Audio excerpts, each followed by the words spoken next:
Part 1. Routine. I used to mistake routine for proof. Our life had a steady rhythm. Her mug on the left of the sink, my keys always in the same bowl, the familiar sound of her hairdryer every morning like a small promise that nothing could truly change. I thought marriages were supposed to settle, like dust after a storm. Quiet meant safe. Predictable meant loyal. Sometimes she'd stare out the window while I talked about work, nodding at the right places, but not really there. I told myself she was tired. We were adults. Adults got tired.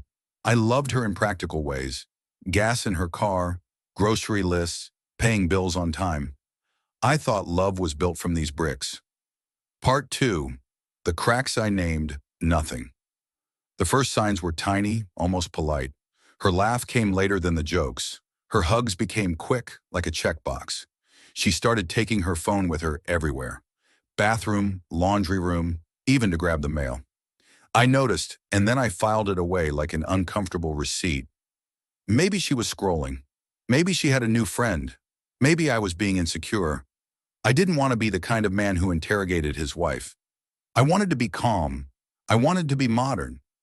I wanted to believe trust was something you proved by not looking too closely. Part 3. New habits, new distance. She began working late twice a week, then 3 times. It came with a new softness in her voice when she said it, as if she was practicing the sentence before it reached me. I started eating dinner alone, listening to the microwave hum, chewing without taste. When she came home, she'd kiss my cheek like a relative and head straight to the shower. I'd ask, "How was your day?" And she'd answer with the same words every time, "Busy, exhausting." I accepted it because acceptance was easier than fear. Part 4. The part of me that didn't want to know. There were moments I almost asked real questions, like the night she came home with a different perfume. Something warmer, sweeter, unfamiliar.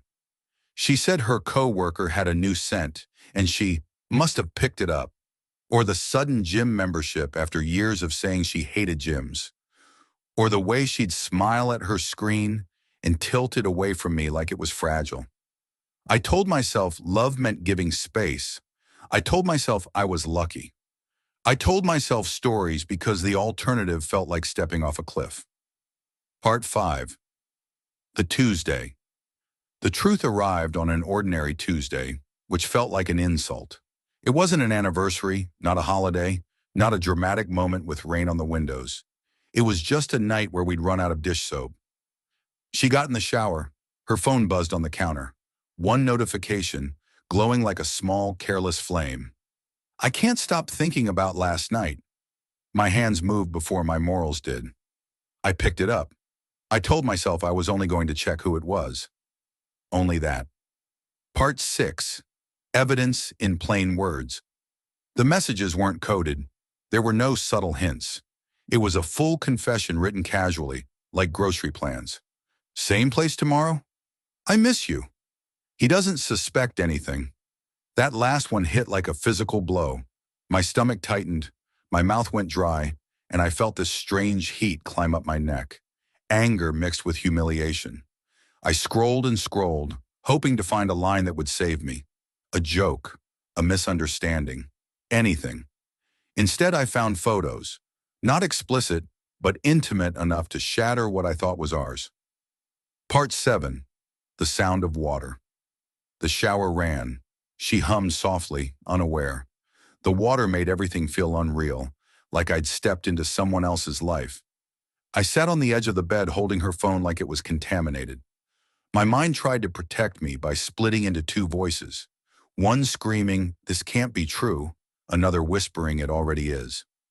I looked around our bedroom, the framed wedding picture, the folded blanket, the lamp we picked together. All of it suddenly felt staged, like a set built for a play where I was the only actor who didn't know the script. Part 8. Confrontation. When she came out, steam. Part 9. And excuses that didn't fit. "It's not what it looks like," she said, then stopped, because it was exactly what it looked like.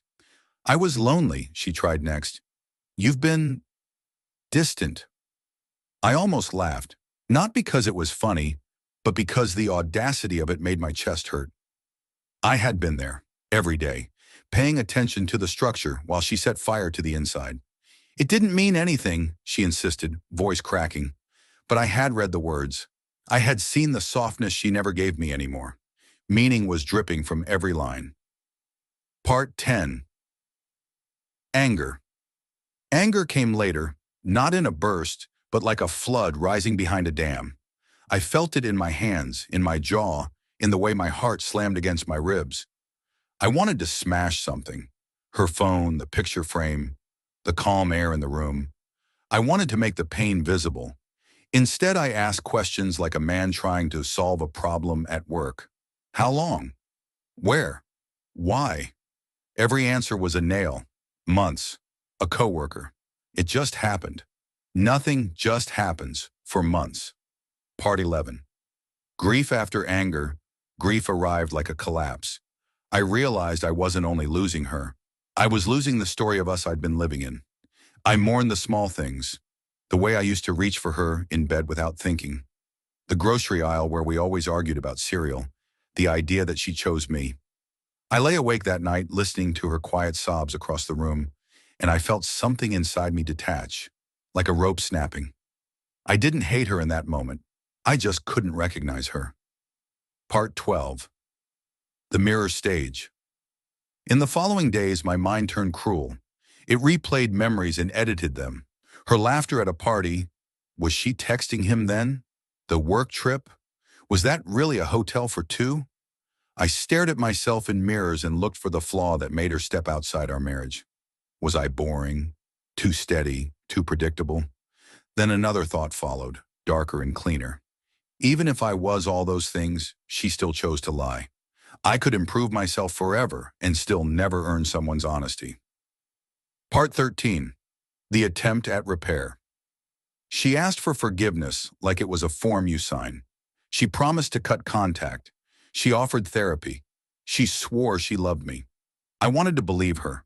Love doesn't shut off like a switch. Love lingers like a smell in the house after cooking.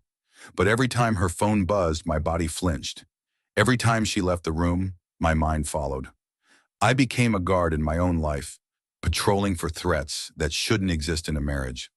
I realized the affair didn't just break trust. It changed who I was. Part 14. Decision one evening. I stood in the kitchen, staring at two mugs drying on the rack. Hers, mine, a simple pair, like always. And I understood something. Staying would mean spending years rebuilding a house on a foundation she had already proven she could crack. Leaving would hurt, but it would be honest pain, not daily suspicion. I told her I was done. My voice shook. My hands shook. But my decision felt solid. She begged. She apologized again. She promised again. Promises are easy after consequences. Part 15, or conclusion. I moved into a small apartment with two white walls and a silence that felt both brutal and healing. The first weeks were awful. I missed her in reflexes, reaching for a second plate, turning to share a thought. Then I'd remember, and the emptiness would rush in. Over time, the emptiness turned into space.